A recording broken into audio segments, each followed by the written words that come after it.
दशांश अपूर्णांकाला सुरुवात केली होतो. प्रश्न बघा, 50.30 गुणिला 2.25 बरोबर आहे. तर सोडवू आपण हा.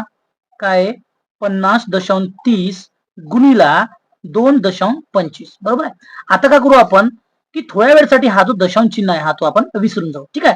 कारण बघा 500 5 3 15 हातचा 1 500 आणि हा 1 आणि 5 5 25 बरोबर आहे. आता या ठिकाणी 1 0 देऊ.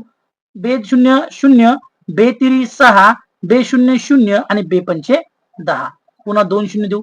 आता बे 0 0 बे 3 6 बे 0 0 आणि बे 5 10. आता या सगळ्याची करू आपण बेरीज बरोबर आहे. चला 0 0 0 0 0 0 5 5 6 आणि 1 7 5 आणि 6 11 हातचा 1 किती भेटलं 3 1 0 1 आणि हा 1. आता बघा दशांश चिन्ह कुठे देऊ पहा 1 2 3 4 4 अंक आहेत का नाही म्हणजे 1 2 3 4 अंक नंतर